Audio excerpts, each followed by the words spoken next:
Libertação. Capítulo 18. Palavras de benfeitora. A reunião noturna guardava-nos surpreendente alegria. Sob a doce claridade lunar, Gúbio assumiu a direção dos trabalhos e congregou-nos em largo círculo. Era efetivamente, nos menores gestos, precioso guia a conduzir-nos aos montes de elevação mental.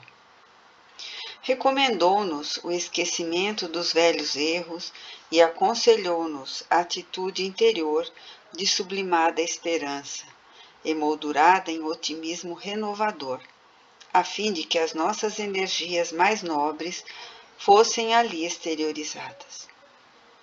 Esclareceu que um caso de socorro, quando orientado nos princípios evangélicos, qual sucedia no problema de Margarida, é sempre suscetível de comunicar alívio e iluminação a muita gente, elucidando ainda que ali nos encontrávamos para receber a bênção do plano superior.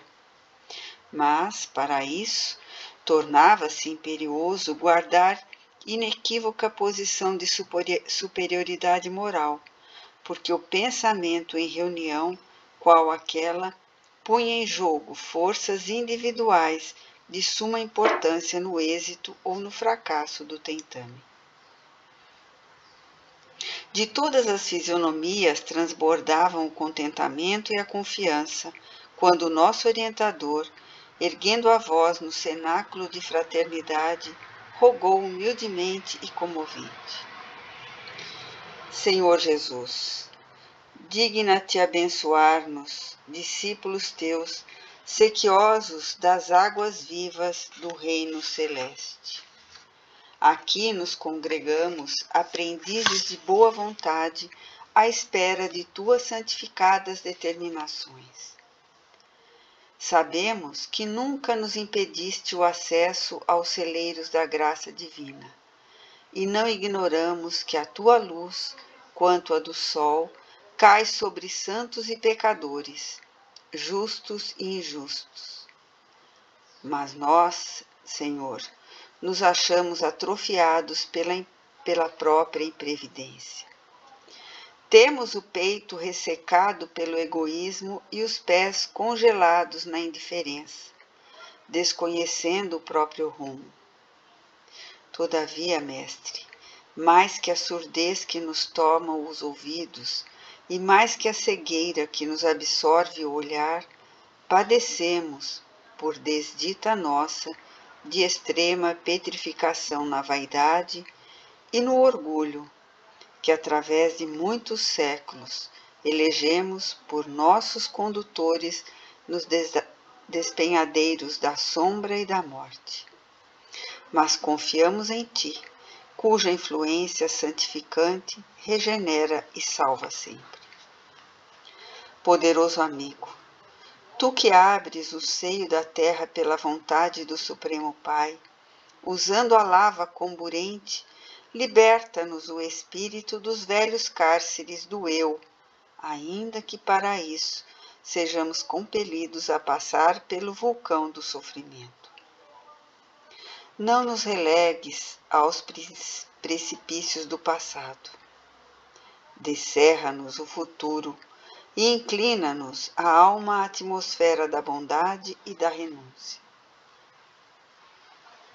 Dentro da extensa noite que improvisamos para nós mesmos, pelo abuso dos benefícios que nos emprestaste, possuímos tão somente a lanterna bruxuleante da boa vontade, que a ventania das paixões pode apagar de um momento para outro. Ó Senhor, livra-nos do mal que amontoamos no santuário de nossa própria alma. Abre-nos por piedade o caminho salvador que nos faça dignos de tua compaixão divina. Revela-nos tua vontade soberana e misericordiosa, a fim de que, executando-a, possamos alcançar um dia a glória da ressurreição verdadeira. Distanciados agora do corpo de carne, Não nos deixes cadaverizados no egoísmo e na discórdia. Envia-nos, magnânimo, os mensageiros de tua bondade infinita, para que possamos abandonar o sepulcro de nossas antigas ilusões. Nesse momento, as lágrimas serenas do orientador em prece receberam resposta celestial, porque verdadeira chuva de raios diamantinos começou a jorrar do alto sobre ele, como se força misteriosa e invisível ali houvesse libertado divina torrente de claridade em nosso favor. Calara-se-lhe a voz, mas o quadro sublime arrancava-nos pranto de emotividade indefinível. Não havia um só dos circunstantes sem o toque visível no rosto daquele êxtase bendito que nos assomava de assalto ao coração. O instrutor parecia vacilante, embora o halo radioso que lhe cobria gloriosamente a cabeça veneranda. Chamou-me num sopro e informou: André, dirige os trabalhos da reunião, enquanto devo fornecer recursos à materialização de nossa benfeitora Matilde. Vejo-a ao nosso lado, esclarecendo haver chegado a noite, longamente esperada por seu coração materno. Antes do reencontro com Gregório, em companhia de bem-aventuradas entidades que a assistem, pretende ela visitar-nos de maneira tangível, encorajando quantos aqui se candidatam ao serviço preparatório de ingresso em círculos superiores. Tremi perante a ordem, mas não hesitei. Tomei-lhe o lugar sem detença, enquanto o sábio mentor se recolhia a 2 passos de nós em profunda meditação. Reparamos em silêncio que luz brilhante e doce passou a se lhe irradiar do peito, do semblante e das mãos, em ondas sucessivas, semelhando-se à matéria estelar, tenuíssima, porque as irradiações pairavam em torno, como que formando singulares paradas nos movimentos que lhe eram característicos. Em breves instantes, aquela massa suave e luminescente adquirira contornos definidos, dando-nos a ideia de que manipuladores invisíveis lhe infundiam plena vida humana. Mais alguns instantes e Matilde surgiu diante de nós, venerável e bela. O fenômeno da materialização de uma entidade sublimada ali se fizera prodigioso aos nossos olhos, em processo quase análogo ao que se verifica nos círculos carnais. Ante a benfeitora, diversas mulheres presentes prostraram-se, dominadas por incoercível emoção. Atitude natural que não nos surpreendeu, porque efetivamente nos sentíamos em contato direto com um anjo glorioso em forma de mulher. A abnegada protetora endereçou à Assembleia um gesto de bênção e falou em voz pausada e emocionante, depois de ligeira saudação. Meus amigos, todos aguardais a hora feliz de abençoado retorno à festa do recomeço. Entretanto, a dádiva do vaso de carne é inapreciável bênção divina. Não busqueis a reencarnação tão somente pela ânsia de ouvido, nos sonhos do mundo que as tentações do campo inferior podem transformar em pesadelo. A vida que conhecemos até agora é contínuo processo de aperfeiçoamento. Não basta desejar, é imprescindível orientar o desejo na direção do bem infinito. Fez ligeira pausa e talvez respondendo à arguição mental de muitos, prosseguiu. Não julgueis seja eu excepcional emissária do reino da luz. Sou humilde servidora, sem outro crédito perante o eterno doador, que não seja o da boa vontade. Meus pés jazem ainda marcados pelo pretérito obscuro e meu coração ainda guarda cicatrizes recentes e profundas de experiências amargosas que os dias incessantes até agora não conseguiram apagar. Não me confiras, portanto, nomes e títulos que não possuo. Sou simplesmente vossa irmã de luta, interessada em acordar-vos para a sublimidade do futuro. Nosso coração é um templo que o Senhor edificou, a fim de habitar conosco para sempre.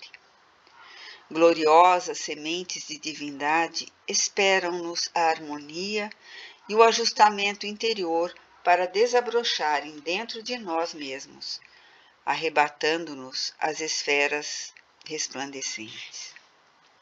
A aquisição das virtudes iluminativas, no entanto, não constitui serviço instantâneo da alma, suscetível de efetuar-se de momento para outro.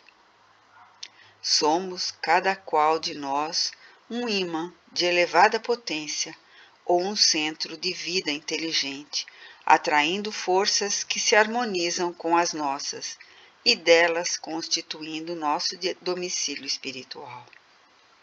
A criatura encarnada ou desencarnada, onde estiver, respira entre os raios de vida superior ou inferior que emite, ao redor dos próprios passos, tal qual a aranha que se confunde nos fios escuros que produz ou da andorinha que corta os altos céus com as próprias asas. Todos nós exteriorizamos energias com as quais nos revestimos e nos definem muito mais que as palavras. De que vos valeria o retorno à oficina da carne sem conhecimento das obrigações que nos competem ante a justiça divina? Que nos adiantaria o temporário esquecimento do passado sem nos integrarmos na responsabilidade, a maior força capaz de nos socorrer nos círculos da matéria densa e que se traduz em tendência nobre a persistir conosco?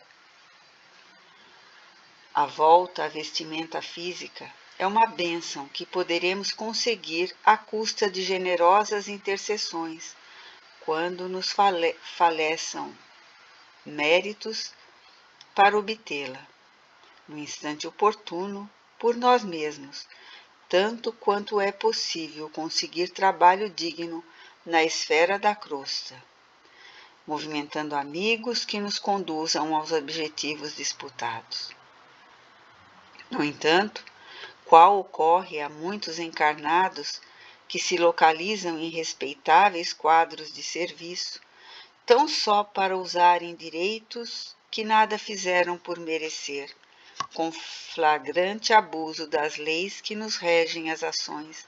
Muitas almas procuram o santuário da carne, formulando precipitadas promessas, e nele penetram agravando os próprios débitos.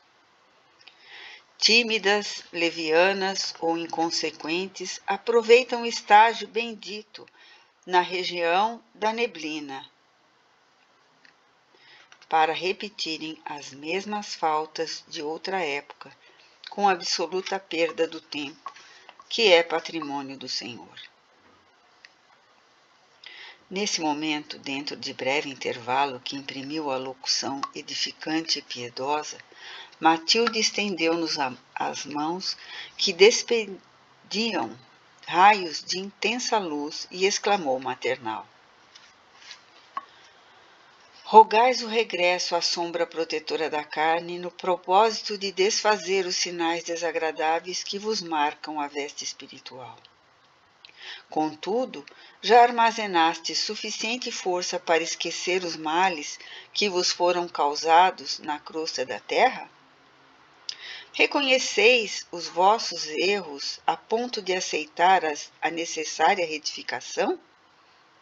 Fortaleceste o ânimo a fim de examinar as necessidades que vos são peculiares, sem aflições alucinatórias?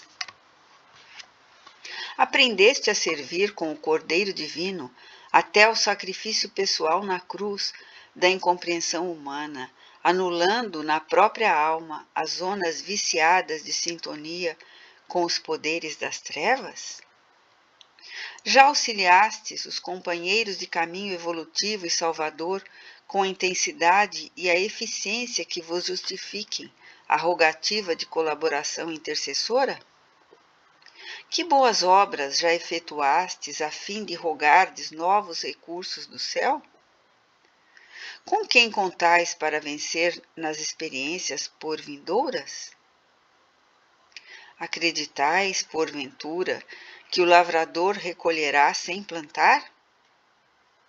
Armazenastes bastante serenidade e entendimento no coração, de modo a não vos intoxicardes amanhã no plano físico, sob o bombardeio sutil dos raios pardos, da cólera, da inveja ou do ciúme nefasto?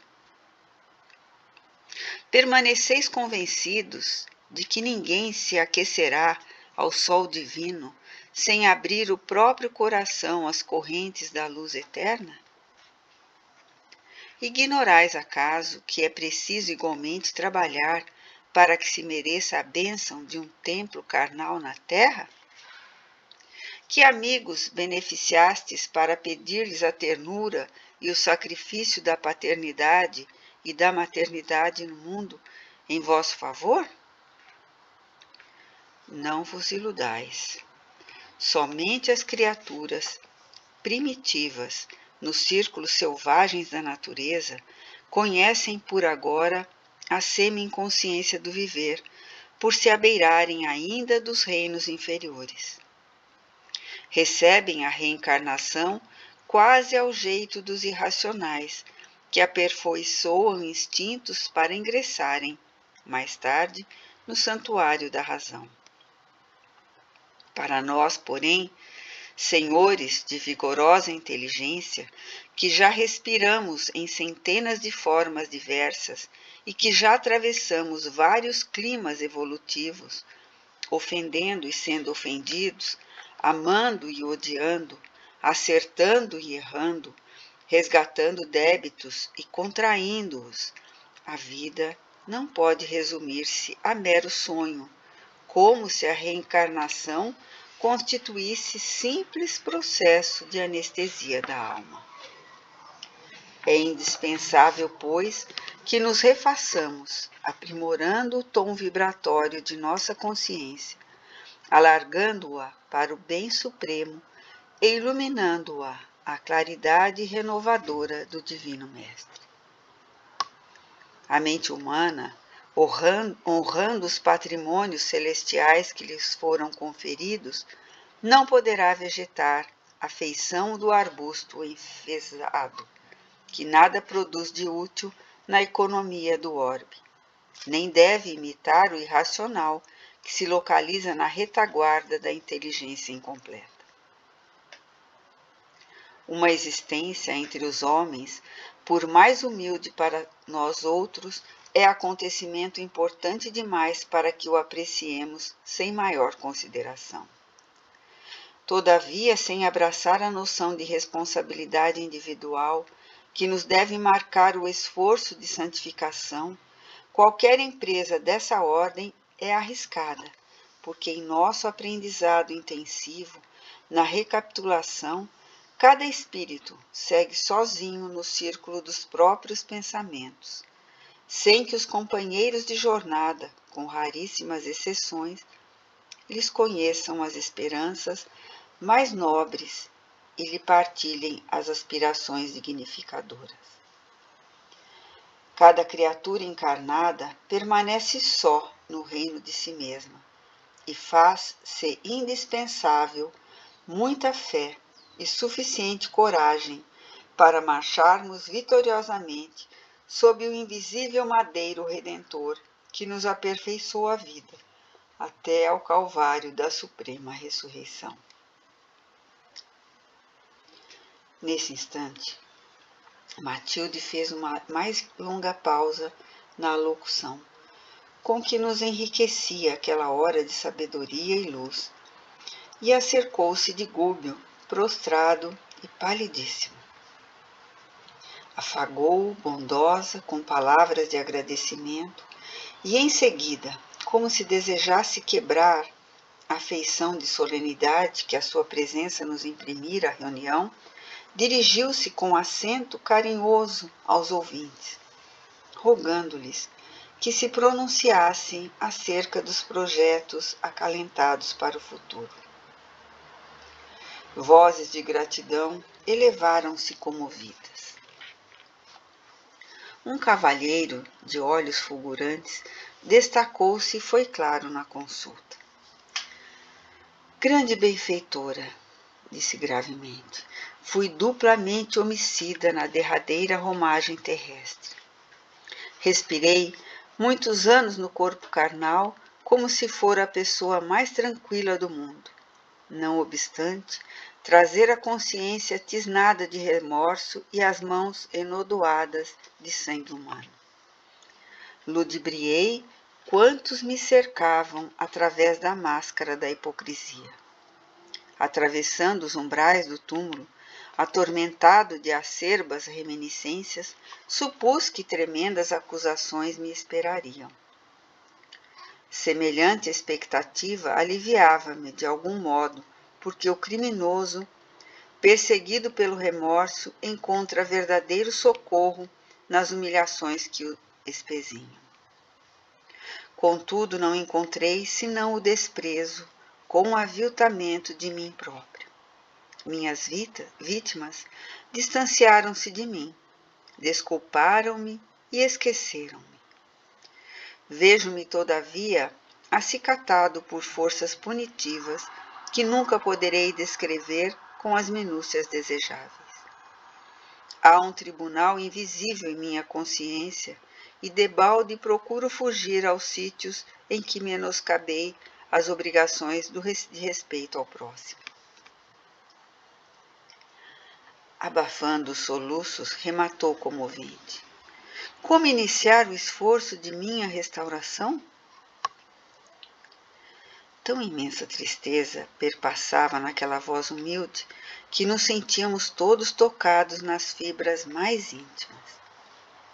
Matilde, contudo, respondeu sem titubear.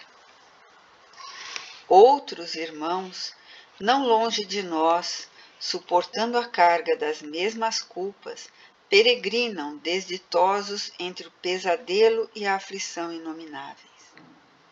Abre teu coração para eles.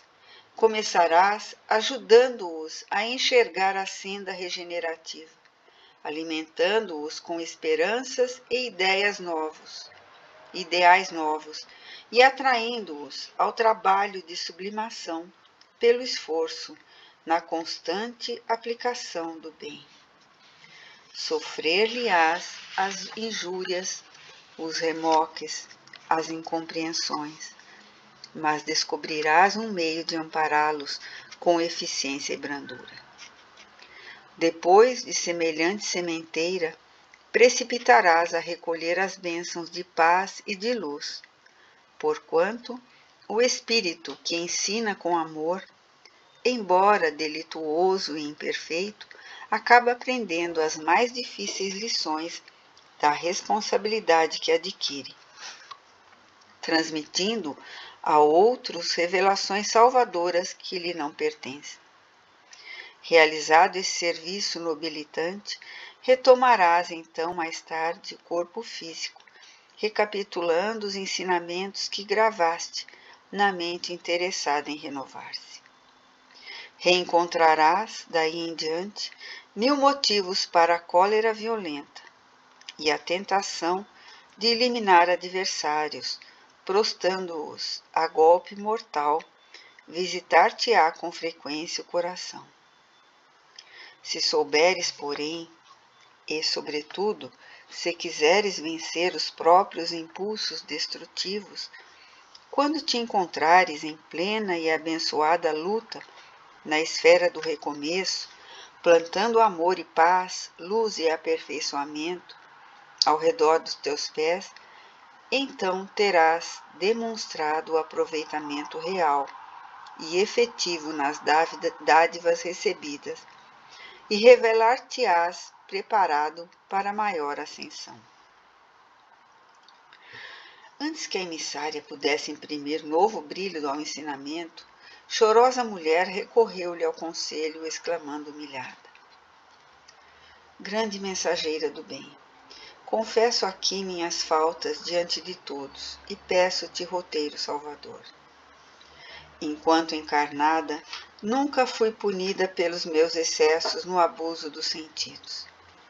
Possuí um lar que não honrei, um esposo que depressa esqueci e filhos que afastei deliberadamente de meu convívio, para gozar a saciedade, os prazeres que a mocidade me oferecia. Meu transviamento moral não foi conhecido na comunidade em que vivi, mas a morte apodreceu a máscara que me ocultava aos olhos alheios e passei a experimentar horrível pavor de mim mesma. Que farei por retornar à paz? Como traduzir o arrependimento que me enche a alma de infinita amargura? Matilde fitou-a compungidamente e observou. Milhares de seres, despojados da roupagem fisiológica, estertoram em zona próxima sob o guante cruel das paixões a que se algemaram invigilantes. Poderás encetar o reajustamento de tuas energias, dedicando-te nos círculos próximos ao levantamento dos sofredores de boa vontade.